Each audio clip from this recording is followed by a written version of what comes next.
Nepal national सेगमेन्टमा चाहिँ के भइरहेको छ, एकतिर चाहिँ वुमेन्सको वर्ल्ड कप क्वालिफायर हुँदैछ भनेदेखि अर्कोतिर चाहिँ नेपालको चाहिँ प्र्याक्टिसको सेड्युल आएको छ होइन। नेपाल टिम चाहिँ अब श्रीलङ्का जाँदैछ र त्यसको प्र्याक्टिस सेड्युल आएको छ।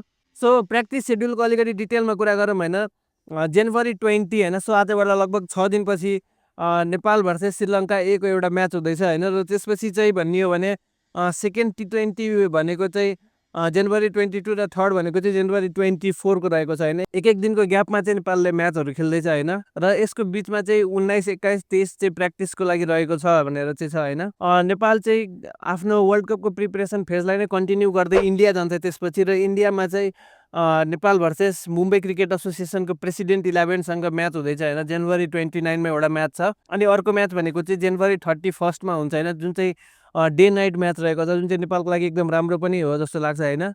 CCIसँग चाहिँ म्याच छ होइन। सो मेरो विचारले चाहिँ नेपालले सिधै नै इन्डिया जानुपर्छ जस्तो लाग्छ होइन, श्रीलङ्कामा, किनकि नेपालको कुनै म्याच पनि छैन एज अफ नाउ। हेर्ने हो भने बङ्गलादेशको के भन्छ अरे, बङ्गलादेशले चाहिँ जुन आफ्नो दिएको थियो नि कि हामी चाहिँ आउँदैनौँ, त्यो पनि क्यान्सल गरिदिएको छ होइन ICCले। सो त्यो अनुसारले चाहिँ नेपाल सिधै इन्डिया जानुपर्छ जस्तो लाग्छ मलाई।